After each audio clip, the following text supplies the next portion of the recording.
आगे चले बहुरी रघुराया, ऋष्यमूक पर्वत नियराया। तहाँ रह सचिव सहित सुग्रीवा, आवत देखी अतुल बल सीमा। अति सभीत कह सुनु हनुमाना, पुरुष जुगल बल रूप निधाना। धरि पटु रूप देखु तै जाई, कहे सुजानी जिय शयन बुझाई।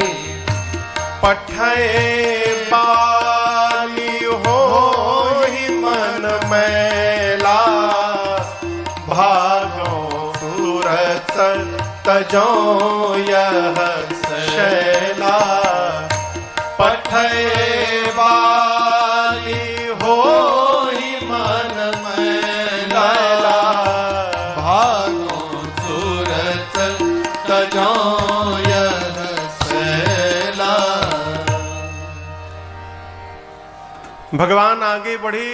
थोड़ी दूर जाने पर ही ऋष्यमूक नाम का एक पर्वत निकट आया। ऋष्यमूक पर्वत नियर आया। यहां कई लोग विनोद करते हैं कि देखिए गोस्वामी जी ने अंग्रेजी का भी प्रयोग कर दिया है। ऋष्यमूक पर्वत नियर आया। नियर यानी पास, निकट। भगवान आगे बढ़े तो ऋष्यमूक पर्वत नियर आया, अर्थात निकट आया।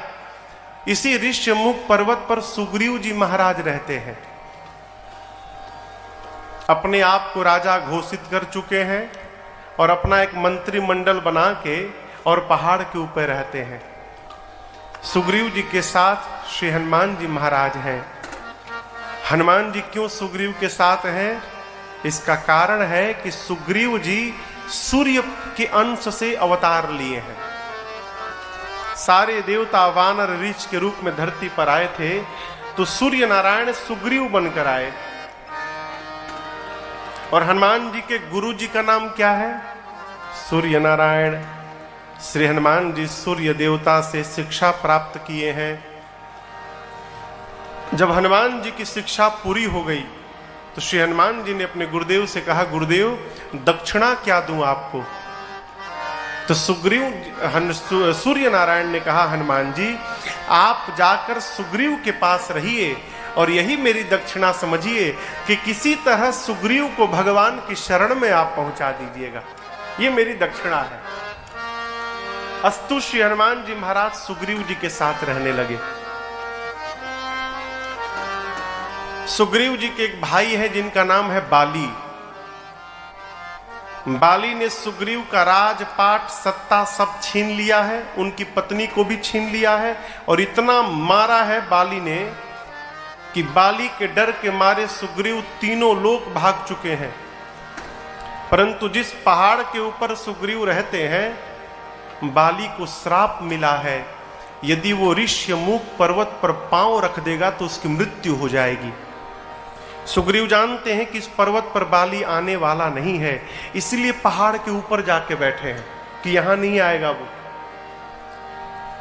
परंतु जो व्यक्ति ऊपर बैठा रहता है वो बहुत दूर तक देख लेता है।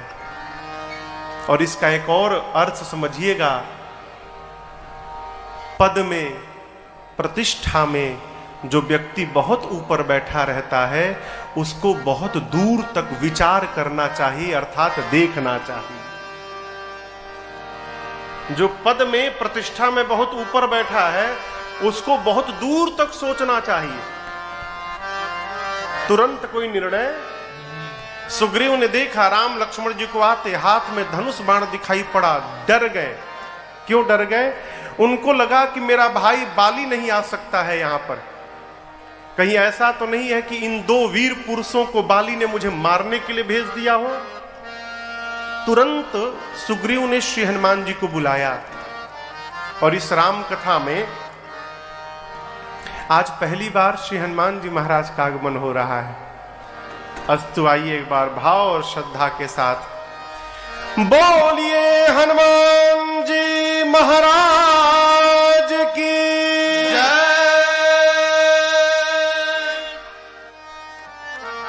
श्री हनुमान जी को बुलाया, बुलाकर कहा, हनुमान जी आप बटुक का रूप धारण करके जाइए, ब्राह्मण बनके उन दोनों वीर पुरुषों से बात करिए और बात बात में ये जानने का प्रयास करिए कि उन दोनों के आने का हेतु क्या है।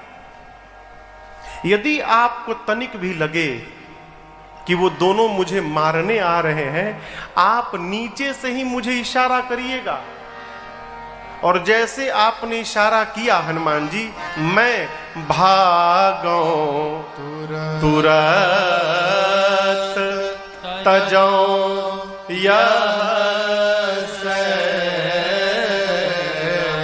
मैं तुरंत इस पर्वत का त्याग करके यहां से भाग जाऊंगा।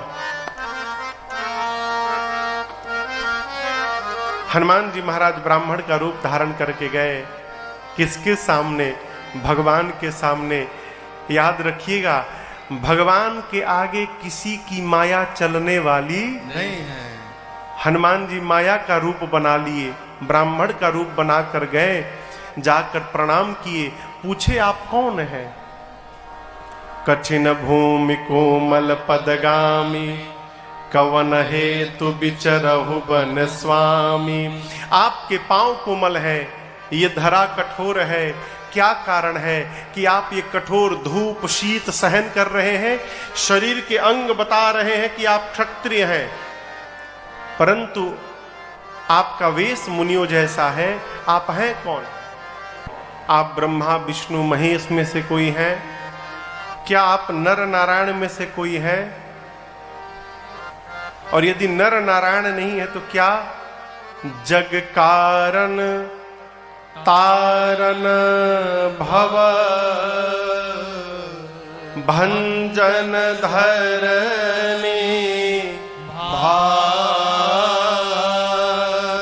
की तुम अखिल भुवन पति लीन मनुज अवतार। क्या आप पूरे जगत के नियंता ब्रह्म हैं? कौन है आप? किसने पूछा? किसने पूछा? श्री हनुमान जी ने ब्राह्मण बन के पूछा, भगवान के आगे माया का रूप बनाकर पूछा। राम जी के आगे किसी की माया चलती नहीं है। भगवान देख रही तो हनुमान है, वो चेहरा बदल के आया है। अब भगवान मन में बोले, जब हनुमान जी ही अपने आप को छिपा रहे हैं तो मैं अपना असली परिचय क्यों बताने जाऊं? मैं भी छिपाऊंगा। भगवान ने कहा, हे ब्राह्मण देवता, आपने जो जो बताया मैं उसमें से कोई नहीं हूं। फिर कौन हूं? कौशलेश दशरथ के जाए, हम पितु बचन मानि बन आए। नाम राम लक्ष्मण दो भाई, संग नारी सुकुमारी सुहाई। इहाँ हरि निश्चर बैदे, विप्र फिरहि हम खोजत ते। भगवान बोले कि हम दोनों चक्रवर्ती सम्राट महाराज दशरथ के पुत्र राम लक्ष्मण हैं। पिताजी की आज्ञा मानकर हम वन में आए। मेरा नाम राम, ये लक्ष्मण, दोनों भाई। मेरे साथ में मेरी अर्धांगिनी वैदेही थी। यहाँ किसी निशाचर ने वैदेही का हरण कर लिया। ब्राह्मण देवता, हम उन्हीं को ढूंढ रहे हैं। ये तो हमारी कथा है, अब आप अपनी कथा सुनाइए। आप कौन है? जैसे श्री हनुमान जी ने नाम सुना, हनुमान जी को पहचानते विलंब नहीं लगा कि ये तो मेरे भगवान है। तुरंत इज प्रभु पहचानी परे हो गए चरना। प्रभु पहचानी परे हो गए चरना।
भगवान ने श्री हनुमान जी को उठाकर हृदय से लगाया।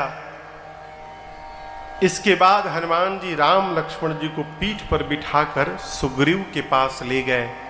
इस प्रसंग को 2 दिन पहले मैंने आपको सुनाया था, कैसे हनुमान जी ले गए और सुग्रीव जी में और राम जी में मित्रता स्थापित कराई। देखिए, सुग्रीव भगवान के मित्र हैं, भगवान ने मित्रता की उनसे, लेकिन सुग्रीव को भगवान पर विश्वास नहीं है। सरकार, ये आदमी हमेशा संशय में रहता है राम जी को लेकर। आगे का प्रसंग है, आपको सुनाऊंगा। जब विभीषण जी महाराज आते हैं सुग्रीव भगवान के पास, तो हनुमान जी महाराज लंका से वापस आए होंगे तो राम जी से बताए होंगे ना कि प्रभु लंका में भी आपके एक भगत जी हैं, बहुत सुंदर मंदिर बनाए हैं, आपका धनुष बाण बना है, तुलसी जी का बिरवा लगाए हैं, आपके नाम का स्मरण करते, बहुत अच्छे भगत जी हैं, बताए होंगे ना। जब विभीषण जी महाराज राम जी के पास पहुंचे तो सुग्रीव को बताना चाहिए ना कि प्रभु आपके लंका वाले भगत जी आए हैं, यही ना परिचय देना चाहिए। सुग्रीव ने परिचय क्या दिया? प्रभु आपके शत्रु भाई रावण का भाई मिलने आया है।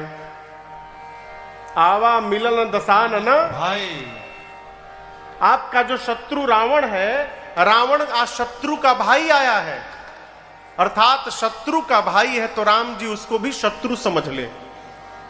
भगवान पूछे क्यों आया है? सुग्रीव बोले भेद लेने आया है। भेद हमार लेन सठ। भगवान मुस्कुराए कहे मित्र, यदि वो भेद लेने आया है तो तुरंत ले आओ। क्यों? जो मेरा भेद ले लेता है वो फिर मेरा हो जाता है, वो मुझे छोड़कर कहीं जाने वाला नहीं है, उसे तुरंत मेरे पास ले आओ। ये ऐसा सुग्रीव ने क्यों किया? समाज में भी आप देखिएगा, जिस व्यक्ति को अपने पर अविश्वास रहता है वो किसी दूसरे के आने से डिस्टर्ब हो जाता है। तो दूसरा कोई व्यक्ति आया नहीं कि आप डिस्टर्ब हो जाएंगे। अब आप इस चक्कर में लगेंगे कि कैसे इसकी नौकरी यहां से जाए, क्यों? कहीं इसके आने से मेरी वैल्यू कम ना हो जाए। ये क्या है? ये अपने प्रति अविश्वास का परिणाम है। सुग्रीव जी महाराज सदैव अविश्वास में रहे। और आपको बताऊं, आप मानस पढ़ते हैं, आप ध्यान से पढ़िएगा। सुंदरकांड में सुग्रीव जी के विभीषण जी के शरणागति के बाद, जिस समय विभीषण जी भगवान के पास आए हैं, उस समय के बाद सुग्रीव भगवान से बात करना बंद कर दिए। आप मानस पढ़िएगा, सुग्रीव बोलते नहीं भगवान से। भगवान ने पूछा मित्रों से कि मित्रों बताओ समुद्र कैसे पार किया जाए। सुग्रीव मौन रहे, नहीं बोले। विभीषण जी ने बताया प्रभु हम कहते हैं प्रार्थना में बैठिए। 3 दिन प्रार्थना में रहे, सुग्रीव बात नहीं किए। समुद्र नारायण आए, कहे प्रभु उपाय बताता हूं, नल नील सेतु बंधन करेंगे, आप बंधन करके सेना ले जाइए लंका में। सेतु बंधन भया, सुग्रीव बात नहीं किए। पूरी सेना लंका पहुंच गई सुबेल पर्वत की तलहटी में, सुग्रीव बात नहीं किए। क्या भगवान नोटिस नहीं कर रहे हैं? लेकिन एक मैं सूत्र आपको बताऊं, जीवन में किसी से भी संबंध बनाने के पहले विचार करना चाहिए कि वो व्यक्ति संबंध बनाने लायक है कि नहीं है। और यदि एक बार संबंध बन गया माई बाप, फिर विचार नहीं करना चाहिए, किसी भी प्रकार से जीवन भर उस संबंध का निर्वाह करते रहना चाहिए, यही धर्म कहता है। लंका में सुबेल पर्वत के तलहटी में सेना पहुंची, सुग्रीव भगवान से बात बंद कर दिए हैं। फिर राम जी ने सोचा ये नहीं बात कर रहा है, मैं तो कर ही सकता हूं। आपको बताऊं बातचीत कैसे प्रारंभ भई? नरेश भैया, सुग्रीव बैठे थे, रात का समय था। अब बात करने का एक बहाना, सरकार कुछ तो चाहिए ना मैटर। राम जी गए और सुग्रीव की गोद में अपना सर रखकर राम जी लेट गए। अब भगवान लेट गए तो सुग्रीव हटा तो सकते नहीं है, सर रखकर भगवान लेट गए।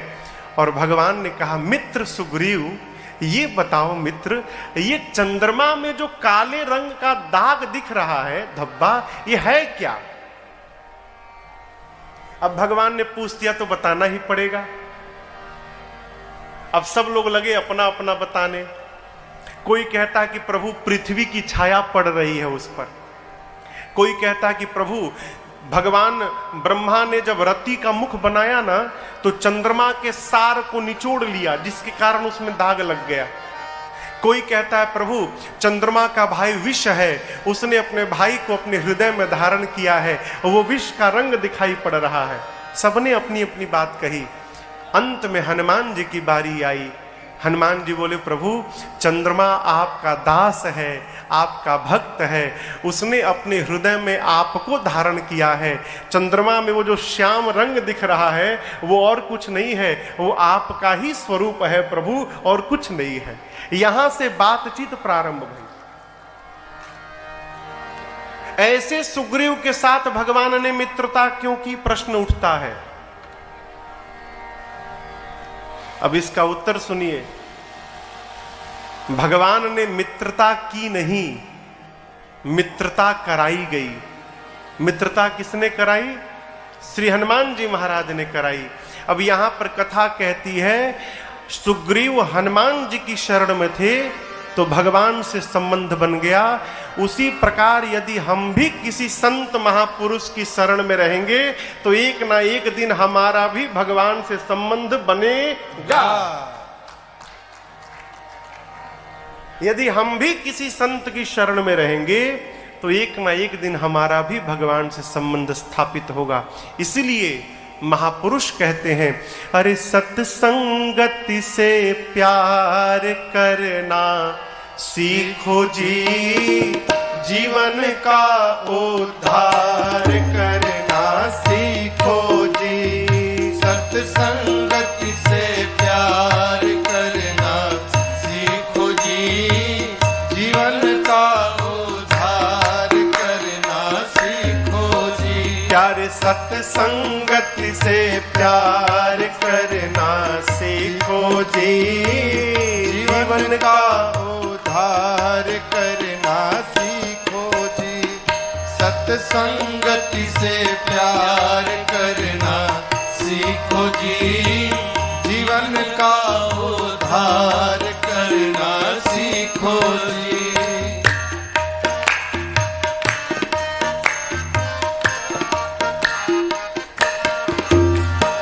चलते फिरते रोते गाते सुख दुख में मन को समझा के। चलते फिरते रोते गाते सुख दुख में मन को समझा। हाँ, चलते फिरते रोते गाते सुख दुख में मन को समझा के। चलते फिरते रोते गाते सुख दुख में मन को समझा। अरे प्रभु का तुम गुणगान करना सीखो जी, जीवन का उद्धार करना सीखो जी। प्रभु का तुम गुणगान करना सीखो जी, जीवन का उद्धार करना सीखो जी।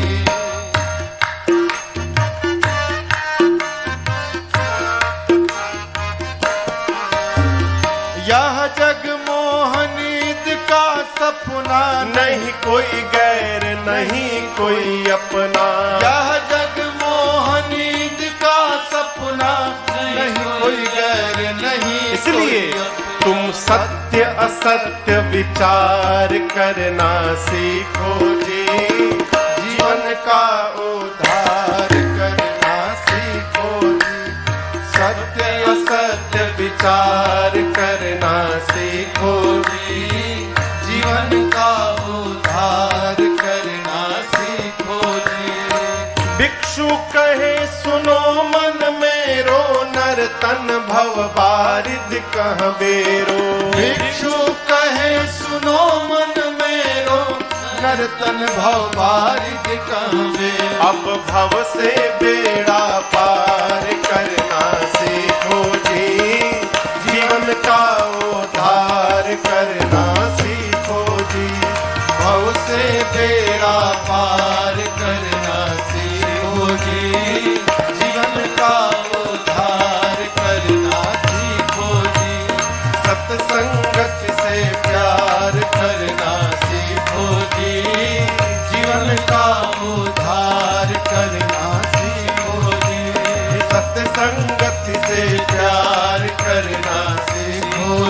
जीवन का उद्धार करना सीखोगे। जीवन में संत का संग था हनुमान जी रूपी, अस्तु सुग्रीव का भगवान से संबंध स्थापित भया। भगवान ने बाली को गति प्रदान की। इस प्रसंग को भी मैंने बीच में स्मरण किया था आपको। अब यहां पर लोग कहते हैं कि अब यहां पर एक बात समझिएगा आप, बाली रावण को पहले ही हरा चुका है। रावण जब बाली से युद्ध करने गया तो बाली रावण को पटक दिया, पटक के बगल में दबा लिया। यहां कितने दिन तक दबाए रखा पता है? 6 महीने तक संध्या करता था पूरब पश्चिम जाके। रावण देखा ही तो बानर बहुत बलशाली है, ये मुझे मार देगा। तो देखिए किसी के साथ रहते रहते उसके स्वभाव का पता चल जाता है। नरेश भी एक सिद्धांत में आपसे कहूं, जीवन में जिसके साथ रहना है उसके स्वभाव को जानने का प्रयास किया जाए। यदि स्वभाव का पता चल जाता है फिर व्यवहार करने में कठिनाई नहीं होती है। और स्वभाव का पता कैसे चलता है? साथ में रहने से। बाली रावण को 6 महीने यहां दबा के रखा। 6 महीने में रावण को बाली के स्वभाव के बारे में पता चला। परिणाम लालच देकर रावण ने बाली को अपना मित्र बना लिया। भगवान चाहते तो सुग्रीव के स्थान पर बाली से मित्रता करते। बाली भगवान को बहुत आदर देता है और राम जी को जानता है। बाली भगवान के चरणों में उसकी निष्ठा है, भगवान मानता है। बाली मित्रता करता भगवान से, भगवान को कहीं जाना भी नहीं पड़ता। राम जी बैठे रहते बाली के पास किष्किंधा में, बाली स्वयं जाता, रावण को मारता और सीता जी को लेकर चला आता। ठीक ना? राम जी ने सुग्रीव से मित्रता क्यों की? अब यहां पर एक सूत्र समझिएगा, जीवन में कितना भी बड़ा लाभ क्यों न दिखाई पड़े, भूल कर भी कभी अधर्म का मार्ग नहीं पकड़ना चाहिए। हमारे तरफ कहावत है कि फायदा देखकर कायदा नहीं बदलना चाहिए। लाभ दिखाई पड़े तो अपना नियम नहीं बदलना चाहिए। बाली अधर्म के मार्ग पे चला था, रावण से मित्रता कर चुका था, आया था राम जी का काम करने और जाकर रावण से मित्रता कर लिया था। बाली इंद्र के अवतार है। भारत का सैनिक यदि किसी शत्रु देश से जाकर हाथ मिला ले, उसकी क्या सजा होगी? कहिए, मृत्युदंड। वही सजा भगवान ने बाली को दी, दूसरा कोई कारण नहीं था। यहां पर बाली को प्रभु ने गति दी, सुग्रीव को किष्किंधा का राजा बनाया और कहा, सुग्रीव मेरा काम याद रखना। क्या? सीता जी का पता लगाना है। मैं प्रवर्षण पर्वत पर चतुर्मास बिताऊंगा और तुम कपियों को भेजकर, बानरों को भेजकर 10 दिशाओं में सीता जी का पता लगाना। सुग्रीव को राजा बनाकर भगवान ने बाली के बेटे अंगद को युवराज बनाया और भगवान चतुर्मास बिताने गए और सहज स्वभाव जीव का सुग्रीव भगवान को भुला गया। लोग प्रश्न करते हैं हम लोगों से कि महाराज पूजा करने बैठते हैं ना तो मन बहुत भटकता है, मन एकाग्र नहीं हो पाता है, हम भगवान को भूल जाते हैं महाराज, क्या उपाय है? अरे जब सुग्रीव को भगवान ने दर्शन दे दिया है, उसको अपने गले लगा लिया है, उसे मित्र बना लिया है, उसके बाद यदि सुग्रीव भूल गया तो हम और आप भूल रहे, ऐसी कौन सी घटना है? इससे घबराना नहीं कि भगवान को भूल गए। जब याद आ रहा है कि भूल गए तब से लग जाइए और ये कम क्रम चलने दीजिए। भूलिए लगिए, भूलिए लगिए। भगवान भी अंत में सोचने पर विवश हो जाएंगे। बार बार माया भुलवाती है, ये बार बार चला आता है, लगता है ये मानने वाला नहीं है। तब भगवान की कृपा होगी और आपका भूलना समाप्त हो जाएगा। इससे घबराना नहीं है। सुग्रीव भूल गए, भगवान को आया क्रोध, बोले निकाले बाण मार दूंगा। जिस बाण से बाली को मारा था ते ही सारा हटाओ मोड़ कहा काली, उसी बाण से कल मारूंगा सुग्रीव को। लक्ष्मण जी बोले कल क्यों भैया? एक काम करिए आप रुकिए, मैं जाता हूं, आज ही मार के आता हूं उसे। भगवान बोले इधर आओ, मारना मत। क्यों? तात सखा सुग्रीव मेरा सखा है, मारना मत उसे। जाओ केवल उसे पकड़ के डरा धमका के ले आओ। लक्ष्मण जी गए, सुग्रीव को पकड़ के लाए, आया पांव में गिर गया, त्राहि माम क्षमा करिए। भगवान ने कहा क्षमा किया, अब बोलो क्या करोगे? सुग्रीव ने कहा प्रभु तुरंत पता लगाने के लिए भेजता हूं। कपियों को बुलाया सुग्रीव ने, कहा 10 दिशाओं में जाओ, जाकर जानकी जी का पता लगाइए आप लोग, लेकिन एक नियम है, 1 महीने में वापस आ जाना है। दूसरा नियम, खाली हाथ नहीं आना है, पता लगा के आना है। और कंडीशन रखा है क्या? यदि खाली हाथ आप लोग पता लगाए बिना आ गए तो आप लोग मेरे हाथों मार दिए जाएंगे। अब यहां पर सिद्धांत एक कहता है, वस्तुतः भारत का स्वभाव कहता है कि यहां जब तक कोई दंड विधान न हो तब तक कोई अपने ओर से सावधान रहने वाला नहीं है। फाइन मारिए, सब मास्क पहनेंगे, फाइन मत मारिए, कोई मास्क पहनने वाला। और यदि आपने 10,000 फाइन मार दिया तो आंख पर मास्क, नाक पर मास्क, मुंह पर मास्क, ये गर्दन में मास्क, पीछे भी मास्क लगा लेंगे। 10,000, जितना अधिक फाइन उतना mask, no fine no mask. ये क्या है? भारत का स्वभाव है। गलत तो नहीं कह रहा हूं ना? वही दंड सुग्रीव ने कहा कि बिना पता लगाए आओगे, मार दिए जाओगे। सारे कपी गए। कपियों के जाने के बाद सुग्रीव ने, जो मुख्य सेनापति थे, कौन? जामवंत जी, अंगद जी, नल नील जी, द्विविध मयंद जी, सठ निसठ जी, श्री हनुमान जी, इन सबको बुलाया। बुलाकर कहा कि आप लोग सब लोग मिलकर दक्षिण दिशा में जाइए। दक्षिण दिशा में क्यों बोला सुग्रीव जी ने? क्योंकि जटायु जी ने बताया था, प्रभु लय दक्षिण दिशि गयो गोसाई। जटायु जी ने राम जी से बताया था, प्रभु रावण दक्षिण दिशा में लेकर गया है।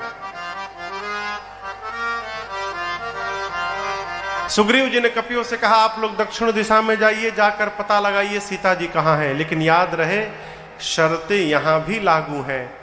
आपको भी 1 महीने में ही आना है, खाली हाथ नहीं आना है। खाली हाथ आइएगा, परिणाम मेरे हाथों से मार दिए जाइएगा। सारे कपि लोग प्रणाम कर करके भगवान को जाने लगे। सबके जाने के बाद, सबसे बाद में, पाछे पवन तनय सिरुनावा, पाछे पवन तनय सिरुनावा, जानी काज प्रभु निकट बुलावा,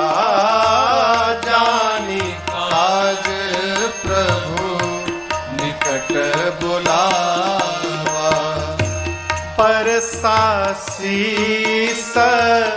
सरोरुह पानी, परसासीस सरोरुह पानी, कर मुद्रिका दीन जन जानी,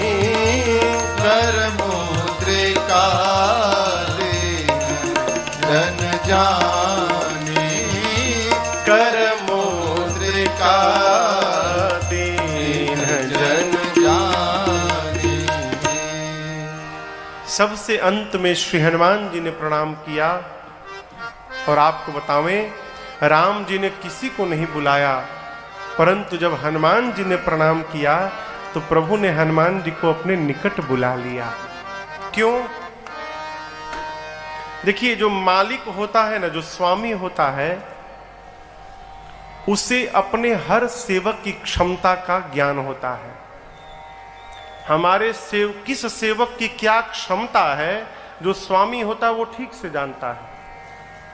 राम जी जानते हैं कि जा भले सब रहे हों, काम तो मेरा हनुमान ही करके मेरे पास लौटेगा, इसलिए भगवान ने किसी को नहीं बुलाया। उसमें सबसे श्रेष्ठ जामवंत जी थे, नहीं बुलाया, हनुमान जी को बुलाया प्रभु ने।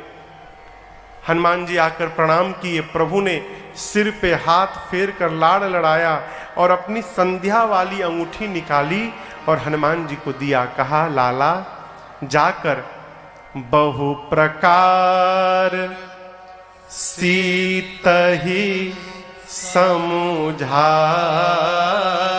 हो, और कही बल विरह बेगी तुम आए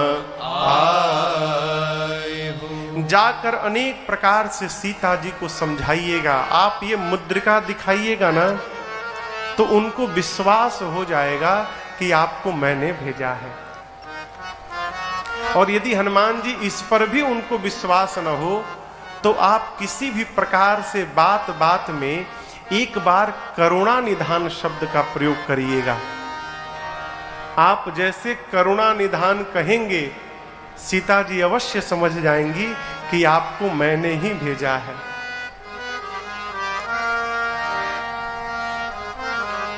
भगवान कहते हैं, हनुमान जी जाइएगा, अनेक प्रकार से जानकी जी को समझाइएगा, मेरे विरह बल को बताकर, और आप शीघ्र वापस आइएगा। हनुमान जी प्रणाम करके गए आगे। स्वयं प्रभा जी के सहयोग से सारे कपि लोग समुद्र के किनारे पहुंचे। अब आगे पानी दिखाई पड़ने लगा, समुद्र में पानी ही है ना। अब अंगद जी कहने लगे कि आगे अब कहां जाए, सामने तो समुद्र है, पानी है, जाएंगे डूब के मर जाएंगे। पीछे बिना पता लगाए जाएंगे तो सुग्रीव मार डालेंगे। अब तो आगे भी मृत्यु, पीछे भी मृत्यु। अब हम कहीं जाएंगे नहीं, हम लोग इसी समुद्र तट पर बैठेंगे और बैठे बैठे प्राण का त्याग कर देंगे। जामन जी लगे समझाने अंगद जी को। अंगद जी अधीर नहीं होते हैं। राम जी ब्रह्म है, भगवान है, राम जी का कार्य स्वयं राम जी करेंगे, हम और आप तो निमित्त मात्र हैं, चिंता मत करिए, कोई ना कोई मार्ग अवश्य निकलेगा। अभी जामवंत जी समझा ही रहे थे कि ऊपर एक गुफा में पर्वत पर जटायु जी के भाई संपाति बैठे थे। इनके पंख जल चुके हैं। किसके? संपाति के। और चंद्रमा नाम के मुनि ने इनको आशीर्वाद दिया था कि संपाति जी, त्रेता में जब राम जी के दूत सीता जी का पता लगाने जाएंगे तो उन दूतों के दर्शन से आपके फिर से नवीन पंख आ जाएंगे। अब इनको पता तो नहीं है संपाति को कि राम जी के दूत हैं। पंख नहीं है तो उड़ नहीं पाते हैं, उड़ नहीं पाते हैं तो भोजन नहीं प्राप्त होता है। ठीक है, भोजन नहीं मिला तो दुर्बल हो गए, कहीं जा नहीं पा रहे हैं। ऊपर से देखा नीचे इतने सारे बानर आ गए हैं। बोले वाह वाह ब्रह्मा जी, बहुत बहुत धन्यवाद आपको। कई दिनों से भूखा था मैं, आज इन सारे कपियों को खा जाऊंगा मैं। जैसे संपाति बोले तो अंगद जी सुन लिए, बोले जय हो प्रभु। अभी अभी हम लोगों ने मरने की प्लानिंग की, तब तक आपने मारने की व्यवस्था बना दी।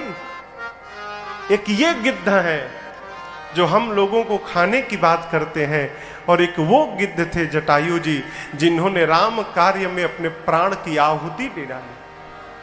संपाति सुने जटायु, ऊपर से संपाति बोले निर्भय हो जाइए, जटायु मेरे भाई थे, क्या हुआ मेरे भाई को? जामन जी ने पूरी बात बताई।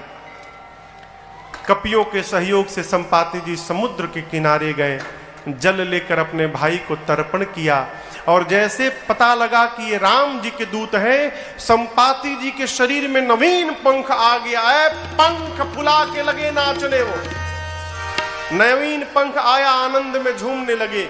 जामन जी बोले आपका काम हो गया ना, नवीन पंख आ गया, अब आप हमारा काम करिए। क्या काम? पता चला है कि गिद्ध बहुत दूर तक देखता है।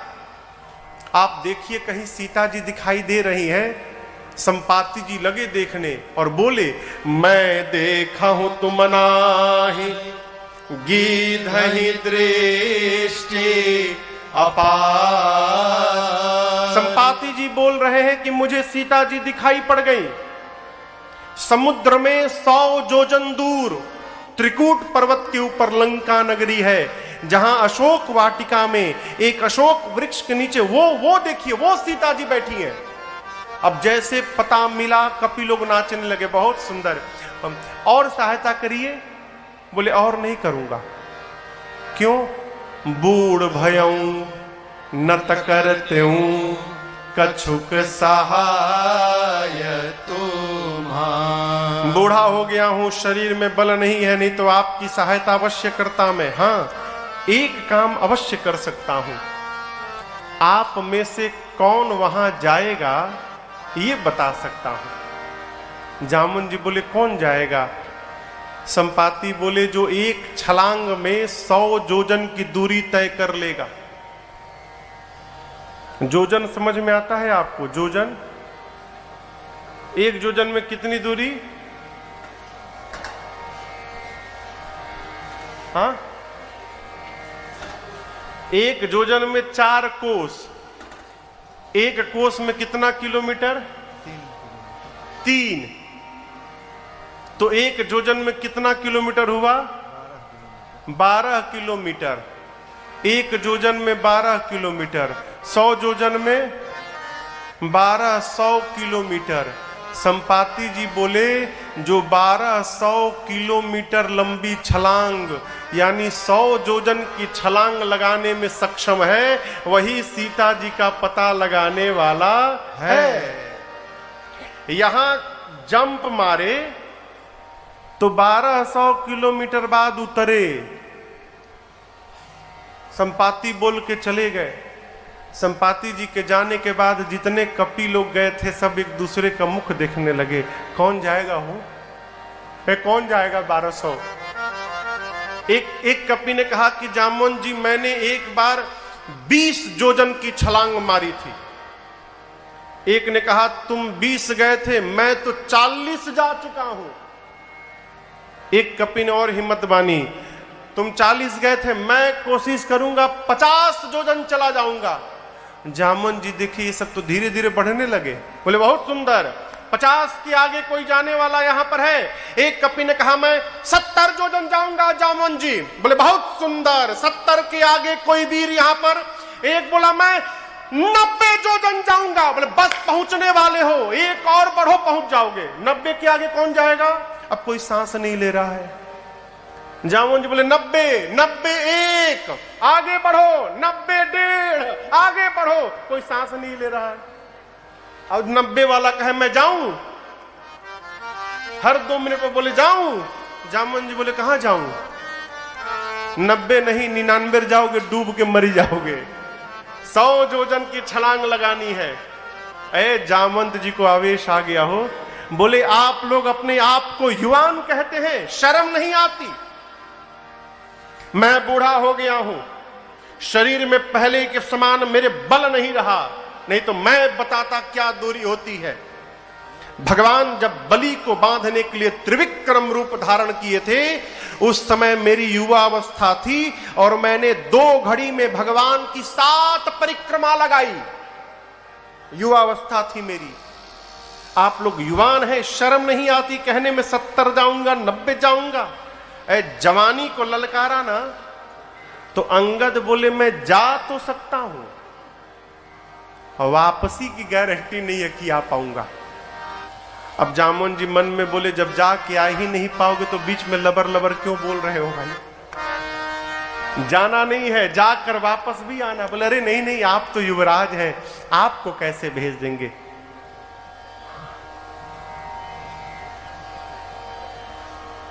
जो काम नहीं आता है उसमें शुरू नहीं करना चाहिए। एक जगह कथा चल रही थी, तो जो जैसे विनय जी हैं हारमोनियम बजा रहे हैं, वैसे वहां ये सत्य घटना है। तो जो हारमोनियम बजा रहे थे वो भैया भजन शुरू कर दिए। अरे सबरी सवारे रास्ता आएंगे राम जी, सबरे सवारे रास्ता आएंगे राम जी, सबरे सवारे रास्ता आएंगे राम जी, सबरे सवारे रास्ता आएंगे राम जी, सबरे सवारे रास्ता। ये क्यों? तो जिस डायरी में ये भजन लिखे थे वो डायरी घर छोड़ के आ गए थे। वो भजन तो शुरू कर दिए, याद है ही नहीं। अब 5 मिनट यही गाते रहे, सबरी सवारे रास्ता आएंगे राम जी, सबरी सवारे रास्ता आएंगे राम जी। महाराज जो बैठे थे वो देखे भाई आगे गाएंगे तो 5 मिनट से उसी पटके हैं, तो बंद कराए। बोले अरे रास्ते सवारेंगे सबरी की रामो जी आएंगे। तब से सबरी सवारे रास्ता। कहने का अर्थ है जो कार्य नहीं आता है उसमें आगे नहीं बढ़ना चाहिए, पीछे रहिए। बिना मतलब में फूफा नहीं बनना चाहिए। फूफा बनना समझते हैं? ए भाई यहाँ कोई फूफा जी नहीं बैठे हैं ना? ओहो हो। अच्छा फूफा जी ही आज यजमान है। एक बार इनके लिए स्वागत में बजा दीजिए भाई। ये तो विनोद की बातें हैं। जामन जी ने अंगद जी को मना किया, नहीं नहीं आप रहिए, आपको नहीं जाना है। सारे कपि अपना अपना बल बता लिए, लेकिन जिसको जाना है वो मौन बैठा है। कौन? हनुमान जी महाराज। जामन जी हनुमान जी के पास गए और जाकर बोले, कहई रीछ पति सुनु हनुमाना, कहई रीछ पति सुनु हनुमाना, का चुप साधी रहे बलवाना, का चुप साधी रहे बलवाना, पवन तनय बल पवन समाना, पवन तनय बल पवन समाना, बुद्धि विवेक विज्ञान निधाना, बुद्धि विवेक विज्ञान निधाना, कवन सुकाज कठिन जग माही, कवन सुकाज कठिन जग माही, जो नहीं होई तात तुम पाही, जो नहीं होई तात तुम पाही। जामवंत जी श्री हनुमान जी के पास जाकर बोले, हनुमान जी आप मौन क्यों बैठे हैं? आप बताइए, आप जाएंगे ना उस पार? पवन पुत्र हैं आप, पवन के समान आपका वेग है। संसार का ऐसा कोई भी कार्य नहीं है जो आपके लिए संभव है। आप कुछ भी करने में सक्षम हैं। आप जाएंगे ना उस पार? हनुमान जी राम सिया राम जय जय राम, राम सिया राम जय जय राम, राम सिया राम जय जय राम, राम सिया राम जय जय राम। जामवंत जी बोले, आप कीर्तन करने नहीं आए हैं यहाँ पर? आप क्यों आए हैं आपको पता है? हनुमान जी बोले, नहीं पता। जामवंत जी याद दिलाएं, आप यहाँ पर राम काज लगी तव अवतारा, सुनतहि भयउ पर्वता तारा, राम काज लगी तव अवतारा, सुनतहि भयउ पर्वता तारा। जैसे जामवंत जी ने कहा कि हनुमान जी आपका अवतार केवल और केवल राम कार्य के लिए भया है, हनुमान जी सुने, राम काज लगी मम अवतारा। बाबा कहते सुनते ही भयउ पर्वता। हनुमान जी विशाल स्वरूप धारण कर लिए, मानो पर्वत की अट्टालिका खड़ी हो गई हो। विराट रूप धारण करके सिंह की आवाज में दहाड़ मारकर बोलने लगे, जामवंत जी आप बता रहे हैं कि कोई समुद्र को पार नहीं कर पाया, मैं खेल खेल में लांघ जाऊंगा। सिंह सिंहनाद करी बारहि बारा, सिंहनाद कही बारहि बारा, लीलई नागौ जल निधिखारा, लीलहि नागौ जल निधिखारा, सहित सहाय रावण ही मारे, सहित सहाय रावण ही मारे, आनौ इहाँ त्रिकूट उपारे, आनौ इहाँ त्रिकूट उपारे, जामवंत मैं पूछऊं तो ही, जामवंत मैं पूछऊं तो ही, उचित सिखावन दीजौ मोहि, उचित सिखावन दीजौ। श्रीमान जी विराट रूप धारण कर लिए, गरजने लगे, बोले जामवंत जी मैं खेल खेल में लांघ जाऊंगा, रावण को पकड़ के मसल के मार दूंगा। कहिए, आप कहिए, रावण के साथ उसकी पूरी सेना को समाप्त कर दूंगा। आप कहिए, लंका को त्रिकूट पर्वत के साथ उठाकर आपके चरणों में लाके रख दूंगा। क्या करूं मैं, क्या करूं कि रावण को मार के आऊं, कि रावण के साथ पूरी सेना को समाप्त कर दूं, कि लंका को उठा कर ले आऊं? इन तीनों में से क्या करूं? जामवंत जी बोले पहले नीचे आइए, पहले बराबरी में आइए। आप न रावण को मारिएगा, न सेना को मारिएगा, न लंका लेके आइएगा, कुछ मत करिएगा। हनुमान जी बोले करूंगा क्या? जामवंत जी बोले बस इतना करहु तात तुम जाए, इतना करहु तात तुम जाए, सीतहि देखी कहूँ सुधि आए, सीतहि देखी कहूँ सुधि आए, सीतहि देखी कहूँ सुधि आए। जामवंत जी ने कहा केवल चुपचाप जाइए, जाकर सीता जी का पता लगाइए और चुपचाप चले आइए, आकर राम जी को सीता जी के बारे में बताइए। बस क्या करिए? सीतहि देखी कहूँ सुधि आए, कहु सुधि आई। आप जाइए, सीता जी को देखिए और उनकी जो सुधि है, उनकी जो स्थिति है वास्तविक, वो आकर राम जी से बताइए। हनुमान जी बोले इतना दूर जाऊंगा, रवड़वा को 2-3 फाइट मारूंगा नहीं, फिर जाने का मतलब क्या है? जामवंत जी बोले नहीं नहीं नहीं नहीं नहीं, रावण को टच मत करिएगा, वो हमारा आपका काम नहीं है, उसके लिए तो भगवान ही पर्याप्त है। प्रभु हम कपियों की सेना को लेकर कपि सेन संग संहारे निशिचर राम सीतहि आनी है, त्रैलोक पावन सुजस सुर मुनि नारदादि बखानी है, जो सुनत गावत कहत समुझत परम पद नर पावई, रघुवीर पद पाथोज मधुकर दास तुलसी गावई, रघुबीर पद पाथोज मधुकर दास तुलसी गावई, दास तुलसी गावई,